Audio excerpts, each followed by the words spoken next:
अंतर्राष्ट्रीय बाजार में कच्चे तेल में गिरावट दर्ज की गई है। कच्चे तेल के दाम के नीचे गिरने का एक और कारण रविवार को तेल पैदा करने वाले देशों के संगठन ओपेक और ओपेक प्लस कहे जाने वाले देशों के बीच तेल के उत्पादन को बढ़ाने पर हुआ समझौता भी रहा।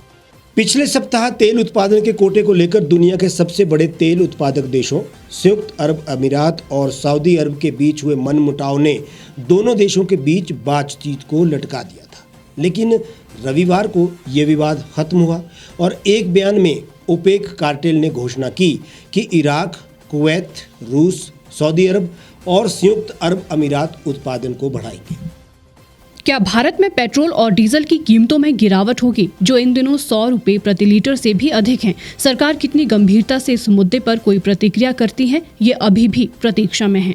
भारत में तेल के दाम अंतर्राष्ट्रीय बाजारों की कीमतों से निर्धारित होते हैं। इसका मतलब ये हुआ कि अंतर्राष्ट्रीय बाजार में घटती और बढ़ती कीमतों का सीधा असर भारत के आम उपभोक्ताओं पर भी पड़ेगा। लेकिन पिछले कुछ सालों से रुझान ये देखने को मिला है कि अंतर्राष्ट्रीय बाजारों में कच्चे तेल की कीमतों में कमी के बावजूद भारत में पेट्रोल और डीजल के दाम बढ़ते ही जा रहे हैं। इसकी वजह केवल एक है, वो ये कि केंद्र और राज्य सरकारें तेल पर एक्साइज ड्यूटी बढ़ाती रहती हैं।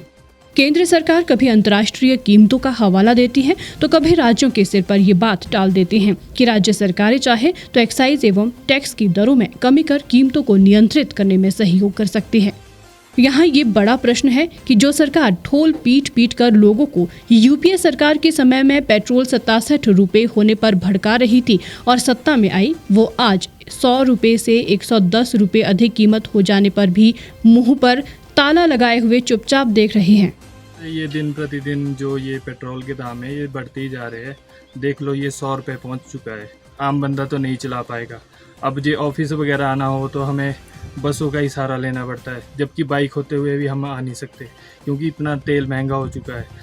देखिए, जहाँ तक बात ऑफिस की आने के लिए है, आजकल तो हम लोगों को जो है ऑफिस के लिए गाड़ियाँ तो घरों पे ही खड़ी करनी पड़ रही है, क्योंकि जो अपना तेल की जहाँ तक बात करते हैं तो ये बहुत कॉस्टली और बहुत महंगा पड़ रहा है हम लोगों को। तो सरकार से यही है कि जब बढ़ाने की बारी आती है तब तो ये 8 रुपये बढ़ा लेते हैं और जब फिर उसमें राहत दे देते हैं 1-2 रुपये की कि हाँ घट गया जी, तेल घट गया।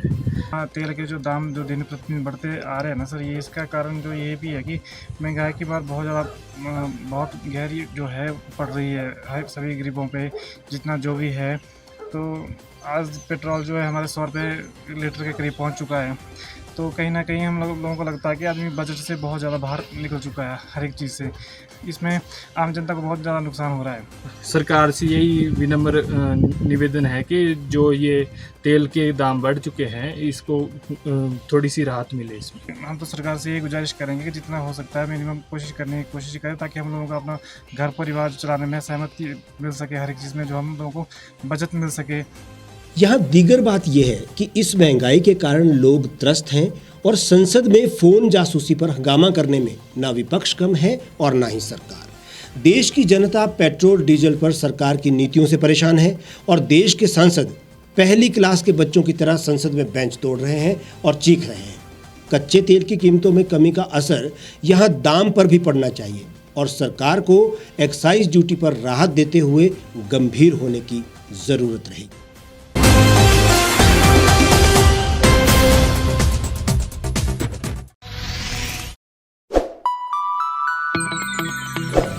खबरों में बने रहने के लिए सब्सक्राइब करें द रीव टाइम्स, लाइक और शेयर करना ना भूलें।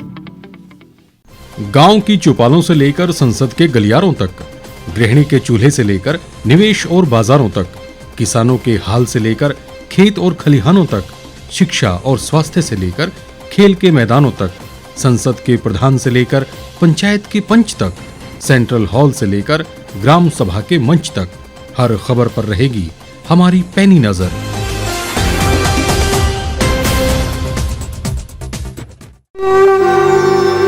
भारतवर्ष, जिसे आप दशकों से सुनते आए हैं कि सोने की चिड़िया थी। इसके पंख पहले मुगलों ने कुतरे, फिर अंग्रेजों ने, और आज राजनीतिक प्राणी कोई कोर कसर नहीं छोड़ रहे। आज भी लगभग 25 करोड़ लोग रात को भूखे सोते हैं। करीब 2 करोड़ लोगों के पास घर नहीं है। भ्रष्टाचार में हमारा 176 देशों में 80 नंबर आता है। औसतन 100 महिलाओं के साथ हर दिन ज्यादतियां होती है और ना जाने क्या क्या। देश की संसद से कुछ ही दूरी पर चादर लपेटे सैकड़ों लोग सुबह नील गगन के नीचे सोए हुए मिलते हैं। क्या आप एक ऐसे भारत की परिकल्पना नहीं करना चाहेंगे जहां कुछ ऐसा किया जाए कि 1 वर्ष के भीतर देश में कोई भिखारी या लाचार भी आश्रयहीन न रहे, लोगों को सभी सरकारी सेवाएं घर द्वार पर ही प्रदान की जाएं ताकि दफ्तर या कर्मचारी के चक्कर ना काटने पड़े, भ्रष्टाचार जड़ से समाप्त हो जाएगा। सेवा प्रदाताओं की पब्लिक रेटिंग यानी जनाकलन और तकनीक द्वारा अपराधों का शून्यकरण किया जाए। स्वास्थ्य और आधारभूत शिक्षा सभी के लिए समान गुणवत्ता के साथ निशुल्क प्राप्त हो और भी बहुत कुछ। यदि आप इस पवित्र राष्ट्र निर्माण यज्ञ का हिस्सा बनना चाहते हैं तो आज ही राष्ट्रीय लोक नीति पार्टी से जुड़ें। अब देश राजनीति से नहीं, लोक नीति से चलेगा। विजिट करें वेबसाइट rashtriyalokniti.org।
एक छत के नीचे सुविधाओं का अब उठाएं लाभ।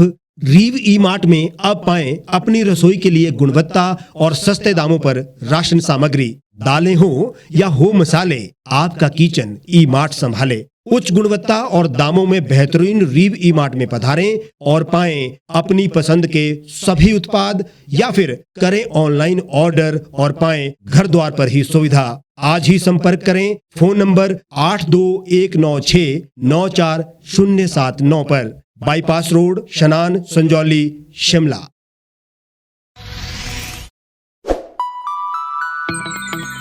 लेटेस्ट खबरों के लिए यूं ही देखते रहिए द रीव टाइम्स। लाइक, शेयर और सब्सक्राइब करना ना भूलें।